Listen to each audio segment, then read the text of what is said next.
To the IEM Toronto qualifiers. This is stage 2, and I want to give a shout out to Yo Ray Lee in chat, who's actually subbed to SelecT. We got the Sup Suns going down, so if you guys are here to support SelecT, you may absolutely feel free to spam to show your love.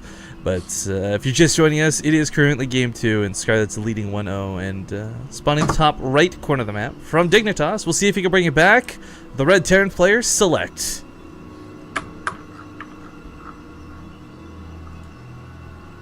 Wait, am I doing the other one? Yes. Dude, this isn't the first time you've cast with me. I hate you. Oh my god, I thought if... Okay, because most people who say that, they keep going. Alright. Okay, so in the bottom left, once again, spawning in the same location as Foxtrot, it is the Zerg player of 1-0, Acer Scarlett. I'm telling you guys, Tendrous is just here to troll. He's like, yo, Rifkin, I'm going to pretend to lend some analysis to the cast. Just kidding. Wow. Pretend. Okay. No, this is this game... Oh. Alright, you go ahead. Well, I was just gonna talk. It kind of sucks for SelecT because that 2 racks option, like, it's certainly here for game 2, but this is an actual 4-player spawn map, you know? You don't want to go for the 2 racks blindly on this one. That's why he's going for the Reaper expand, which is pretty much the most common opener nowadays in ZVT. The question, of course, lies how many Reapers. You know, it used to be 3 for a while, but it's really fallen back down to 1 now. People really favoring getting those Hellions out as soon as possible. Pretty stylistic though. Some players just stick with whatever number they're comfortable with. So 1, 2, or 3. It's pretty.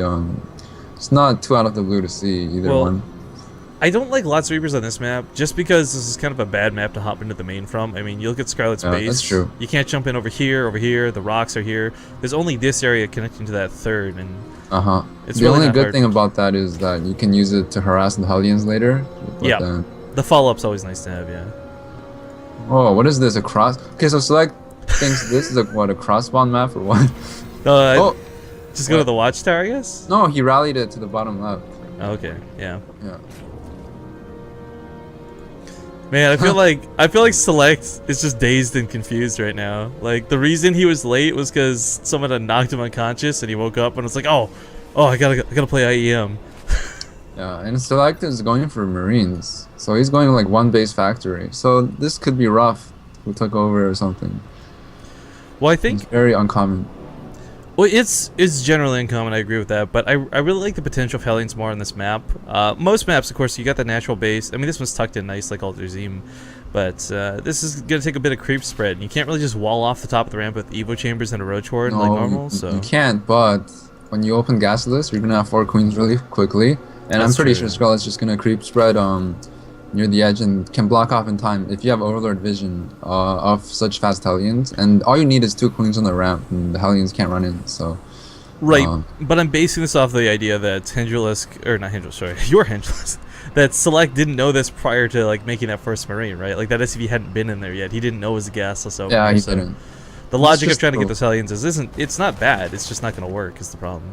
So he gets his Hellions, let's say, like 20 or 30 seconds faster than normal, but then without the Reaper, he can't check for 3rd base, or if there's going to be an all-in coming, which the Reaper allows you to.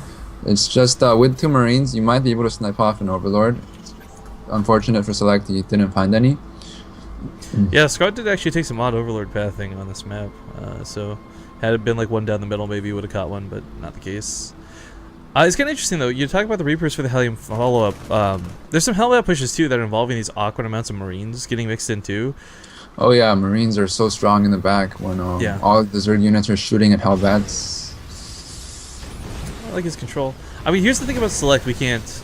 You know, last game, his control was actually pretty good. It was just that map I really feel played against him.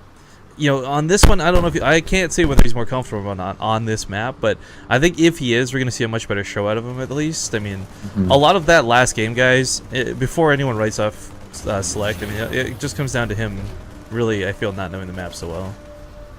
But triple barracks instead of the starboard here. So this is a bit interesting because while there's not exactly a lot of all-ins you can perform as a Terran player, there are a lot of really aggressive pushes.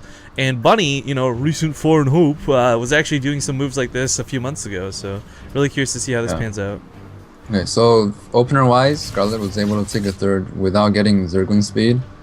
And that's really good because when you open Reapers, it's really hard to take a 3rd base versus Reaper into Hellion.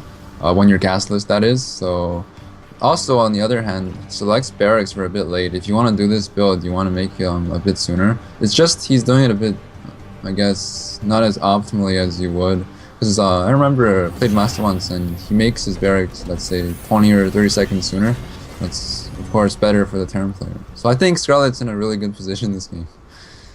Yeah, I don't think she's going to have a lot of issue defending. Because, I mean, the thing, too, is she's still spreading creep underneath 4 Hellions. This shouldn't really be as easy as it has been. Like, these should have really been shutting this down. Obviously, you don't burn scans, but you just catch the tumors as they're brand new. But because SelecT spent a lot of time running around, she's been able to sneak out this creep spread, which is going to be crucial to crushing the Bioforce.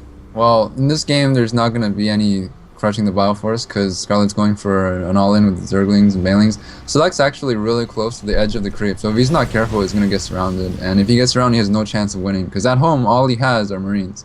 And they're not going to do that great versus a lot of Zerglings and Banelings. Because right now, look at the supplies. Oh, really Scarlett actually very intentionally dodges the Hellions here. Not even going to go for this round.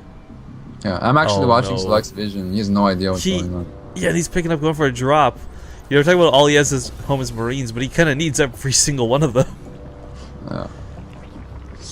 Well, the Banelings are getting more. 25 Banelings. There's, what, 8 Marines at home? Uh-oh. You know, even if there's like 4 bunkers, that still wouldn't help. Yeah, the bunkers wouldn't help. Not at all. This what would help is Hellions or Banshees or tanks. But a Banshee would be fantastic. Yeah, if this was like Supernova, we'd see a tank. But oh, these Hellions! He sees the Banelings, but he's busy preoccupied with the drop. Oh, it's too late though. He can't chase them down now. Yeah. Uh-oh. Some decent focus fire, but yeah, he's gonna split his Marines here. Watch. Oh my God! No, he's just gonna micro like a bus. Okay, so usually when you do a Baneling bus, you want your Zerglings with the Banelings, but the Zerglings are now showing up. It's just. Okay, so he still loses a lot of SCVs to this, but at the same time, you know, he's almost going to kill her natural. Even if he does that, there's still... Oh, wow, a dance. Ooh. What is this? Okay, GG. Nasty. That's a funny thing. Yeah, a little unfortunate there, but Scarlett takes the series 2-0, advances on in the brackets. I don't think SelecT's opener was that great in that game. It's playing blind, I think, is the... Oh, his timings were not as good as it should be as well, and... His first Hellions didn't do as much as they should have. Well, now we'll be moving on to what is Scarlett versus Puck. That could be pretty good. You want to do that one? Yeah, sure. Puck actually got a forfeit win over Bales. Polt did beat EJK 2-0. Major beat Suppy 2-1, and Huck beat Intense 2-0. Nice. So this tournament is progressing pretty quickly, well, partly because there's been 2 no-shows. Yeah. For those who don't know, by